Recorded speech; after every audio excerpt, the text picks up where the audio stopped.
On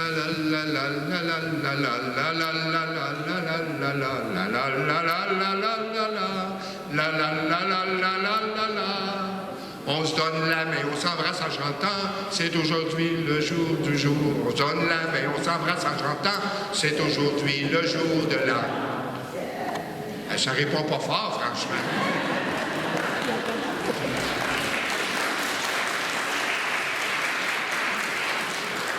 Attendez, j'ai pas fini l'homélie. Demain, nous serons à la première journée de l'année 2023. Et peu importe notre origine, notre religion, notre couleur, tous vont se souhaiter une bonne et heureuse année, avec beaucoup de santé, comme on ne l'oublie pas. Et ça, c'est vrai dans toute notre réalité comme membres de cette terre qui est la nôtre.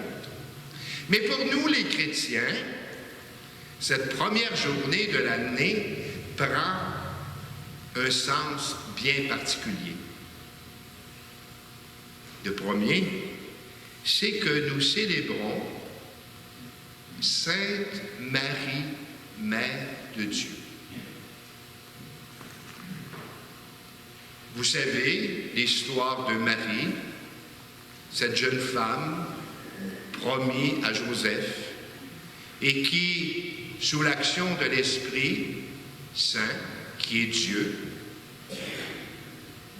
elle mettra au monde Jésus, qui est aussi Dieu.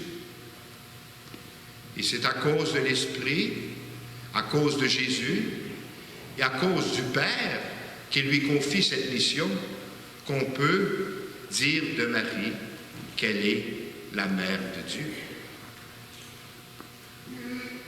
Et cette Mère de Dieu, elle est aussi la nôtre. Souvenez-vous, Jésus sur la croix, qui dit à son apôtre Jean, en désignant Marie, « Voici ta mère ».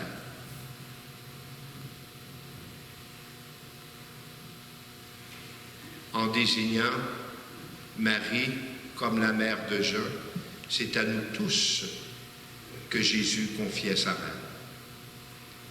Et comme nos mères d'ici-bas, nous trouvons en elle une confidente, nous trouvons en elle réconfort quand nous en avons besoin, soutien quand nous en avons aussi besoin. Elle est notre mère qui nous apprend, comme le dit l'Évangile, à retenir dans notre cœur tous les événements qui se vivent. Bien sûr que Marie a retenu dans son cœur et elle a été présente à Jésus. Bien sûr que nous avons dans les évangiles quelques années de Jésus, mais vous vous imaginez les 30 premières années de Jésus, ce qu'a pu être Marie avec lui. Alors aujourd'hui, on peut, avec joie, se tourner vers Marie, notre maman, pour lui demander de prier pour nous, de prier pour tous ceux et celles que nous portons dans notre cœur, pour notre monde qui en a besoin.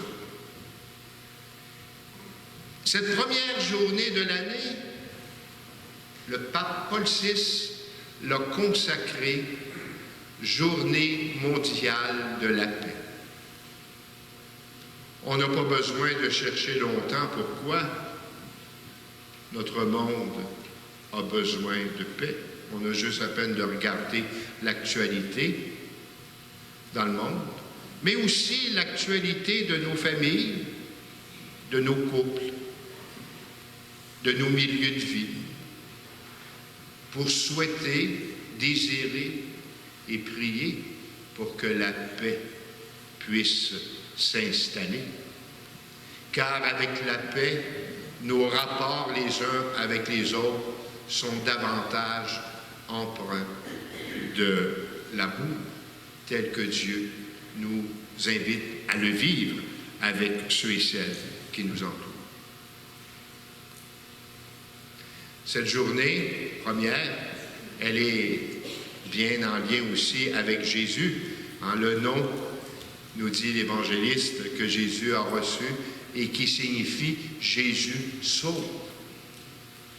On le verra tout au long de l'année qui s'en vient, dont le sommet sera Pâques, pour comprendre, saisir, percer ce grand mystère de Jésus qui se donne sur la croix par amour et qui se donne à nous aujourd'hui sacramentellement par amour, pour venir nourrir en nous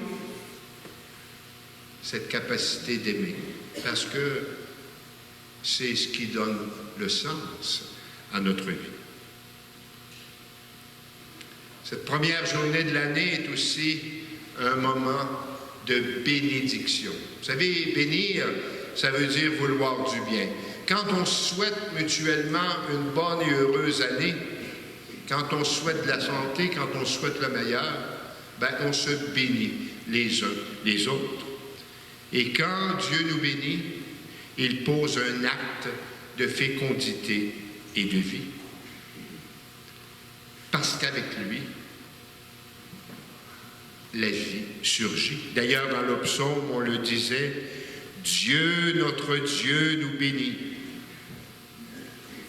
Rappelons-nous qu'en effet, nous sommes les bénis de Dieu, appelés à bénir les autres autour de nous, rappelant ce grand commandement de l'amour de Dieu et de l'amour des autres.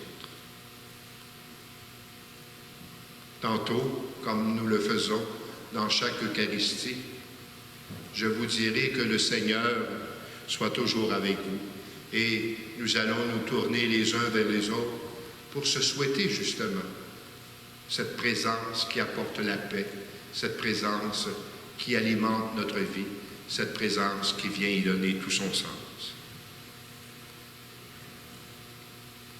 Aujourd'hui, demain et dans les premiers jours de janvier, manifestons-nous un souhait de paix, de joie, de bonne et d'heureuse année.